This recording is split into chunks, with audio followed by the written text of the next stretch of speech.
औलाद अपने माता पिता को क्यों बुढ़ापे में छोड़ जाती है। एक गिद्ध की कहानी। नमस्कार राधे कृष्णा दर्शक बंधु, आज की कहानी में हम जानेंगे कि औलाद बूढ़े होने पर अपने माता पिता को क्यों छोड़ देती है। आइए जानते हैं इस कथा के माध्यम से, इस कहानी के माध्यम से। यह कहानी है एक गिद्ध की। कहानी छोटी है मगर इस कहानी से मिलने वाली सीख हमारे लिए बहुत महत्वपूर्ण है। तो आपसे एक छोटा सा निवेदन है कि चैनल को सब्सक्राइब कर लें और कहानी को पूरा सुनें, और कहानी पसंद आए तो लाइक करें और कमेंट में राधे कृष्णा जरूर लिखें। आपका दिन शुभ होगा। दर्शक बंधु, एक बार की बात है। एक बार एक किसी बड़े वृक्ष पर अनेक अनेक भांतियों के पक्षी रहा करते थे। उन्हीं में एक गिद्ध भी रहता था। वह गिद्ध बूढ़ा हो गया था मेरे बंधु, और उस पेड़ पर बहुत सारे पक्षी और वह गिद्ध बड़े ही मजे से रहते थे। एक बार की बात है कि एक बार क्या हुआ कि उस जंगल में सूखा पड़ गई। बहुत दिनों से, बहुत महीनों से पानी नहीं बरसा, इसीलिए वह पेड़ भी धीरे धीरे कर करके वह पेड़ सूखने लगा और वहाँ पर सारे पेड़ पौधे सूख गए। वहाँ से जो अनेक अनेक भांतियों के पक्षी थे वह तो वहाँ से जाने लगे और अलग अलग जाकर के रहने लगे। कोई उन्होंने सुरक्षित स्थान ढूंढ लिया जंगल के बाहर, वहाँ पर जाकर के वह रहने लगे मेरे बंधु। मगर जो वो वृद्ध गिद्ध था, बूढ़ा वाला गिद्ध था, वह गिद्ध वहाँ से नहीं गया और उनसे साफ साफ इनकार कर दिया और कह दिया, मैं तुम्हारे साथ नहीं जा सकता, क्योंकि इस पेड़ पर मैं जन्मा हूँ और इसी पेड़ पर मेरे माता पिता भी जन्मे थे। इसी पेड़ पर मैं पल पोस कर बड़ा हुआ हूँ। मेरे माता पिता तो इस पेड़ को रहते रहते ही चले गए, मगर मैं इस पेड़ को नहीं छोड़ सकता, क्योंकि इसी पेड़ की वजह से आज मैं जिंदा हूँ। यदि ये पेड़ नहीं होता तो आंधी तूफानों में मैं कब का मर गया होता गिर करके। मेरे बंधु, इतनी बात जब उस गिद्ध ने कही तो जो और भी पक्षी थे वह तो वहां से चले गए और कहने लगे, हमें लगता है कि यह गिद्ध जितना बूढ़ा हो गया है उतना ही इसकी बुद्धि पर भी असर पड़ गया है। इसकी बुद्धि भ्रष्ट हो चुकी है। इस गिद्ध को अपनी मौत की फिक्र नहीं हो रही है। चलो हम तो चलते हैं, हम कहीं दूर जाकर के रहेंगे। इस पेड़ पर तो हमारा गुजारा नहीं हो पाएगा, क्योंकि जैसे ही आंधी तूफान बारिश आएगी तो यह पेड़ हमारी मदद नहीं कर पाएगा। मेरे बंधु, यह कहकर के वह पक्षी चले गए और वह गिद्ध उसी पेड़ पर रहने लगा। यदि कोई भी मुसीबत आती है तो उसका सामना कर लेता है। मेरे बंधु, कुछ दिनों बाद वही पक्षी जो दूसरी जगह पर चले गए थे वह आपस में विचार बनाते हैं और कहते हैं, वह पक्षी आपस में बात करते हैं और कहते हैं, भाइयों, वह गिद्ध अकेला उस बरगद के पेड़ पर रह गया है, उस पेड़ पर रह गया है। हमें उसको लाना चाहिए, क्योंकि वह भी हमारा मित्र है, हमारा संबंधी है।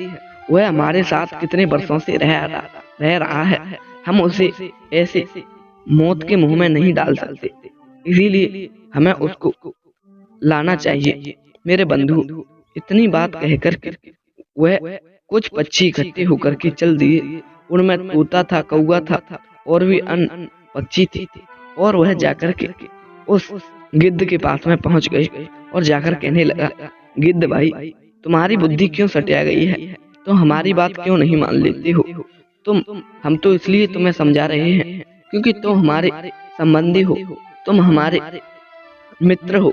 हम सभी लोग साथ साथ रहे हैं, इसीलिए तुम हमारी बात मान लो और चलो। तब उस गिद्ध ने कहा, नहीं मित्र, तुम जाओ और खुशी खुशी अपना जीवन व्यतीत करो, मगर मैं इस वृक्ष को छोड़कर कहीं नहीं जा सकता। यह औलाद भी तो होती है जो अपने बूढ़े माता पिता को छोड़ देती है, जबकि उनके बूढ़े माता पिता ने उन्हें जन्म से पाला है, पोसा है, बहुत मुसीबतों का सामना खुद किया है और उनको पाल पोस करके बड़ा किया, उनको अपने पैरों पर खड़ा किया।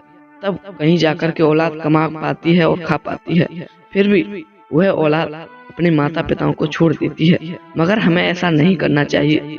और वह गिद्ध कहता है, ये वृक्ष मेरे माता पिता की तरह है। मेरे माता पिता भी इस वृक्ष पर बड़े हुए थे, वह वहाँ खत्म हो गए, मगर उनकी संतान मैं हूँ। मैं भी इसी वृक्ष पर रहूंगा, चाहे इसने भी कितने भी विपत्ति आ गई हो हमारे ऊपर। इसने भी हमें नहीं छोड़ा, तो इस पर विपत्ति आ गई है तो हम इसे क्यों छोड़ें।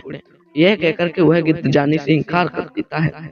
मेरे बंधु, और वह जो भांति भांति के पक्षियों थे, वह एक बहुत ज्ञानी साधु के पास जाते हैं, जो जिनके पास चमत्कारी शक्ति भी थी। वह साधु जो चाहे वह कर सकते थे, उन्हें भगवान की वरदान था, उन्हें भगवान की प्राप्ति हो चुकी थी। मेरे बंधु, उन साधु के पास में जाकर के वह अनेक तरह के पक्षी जाकर के कहने लगते हैं, महाराज हमारी एक बात सुनिए। साधु ने कहा, हाँ बोलिए। तब उन पक्षियों ने कहा, महाराज हम एक वृक्ष पर रहते थे, एक जंगल में बहुत बड़ा वृक्ष था, हम उस पर रहते थे। अब वह वृक्ष सूख चुका है, पूरी तरह से उसके पत्ते झड़ चुके हैं, पूरी तरह से उसकी टहनियां टूट टूट करके गिर रही हैं। वह पूरा सूख चुका है और उस जंगल में सूखा पड़ चुकी है। हम तो उस जंगल से बाहर निकल आए हैं और दूसरी जगह जाकर के रहने लगे हैं, मगर हमारा एक मित्र है गिद्ध, जो बूढ़ा हो चुका है, वह उस वृक्ष से नहीं आ रहा है और वह कह रहा है कि नहीं, मैं तो इसी वृक्ष पर रहूंगा। यह वृक्ष मेरे माता पिता के समान है, इस वृक्ष पर मैं पल पोस करके बड़ा हुआ हूँ, तो मैं इस वृक्ष को कैसे छोड़ दूंगा। और वह हमें समझा रहा है कि औलाद जैसे अपने माता पिता को छोड़ देती है, वैसे मैं इस वृक्ष को नहीं छोड़ूंगा। हमें कभी अपने माता पिता को नहीं छोड़ना चाहिए। वह साधु भी कहते हैं, उसकी यह बात तो ठीक है कि हमें कभी माता पिता को नहीं छोड़ना चाहिए। वह सही कह रहा है कि उसके जो वृक्ष है वह उसके माता पिता के समान ही है। तब वह साधु कहते हैं, फिर भी मैं तुम्हारे साथ चल रहा हूँ और उसे समझाऊंगा, यदि आ जाएगा तो ठीक है।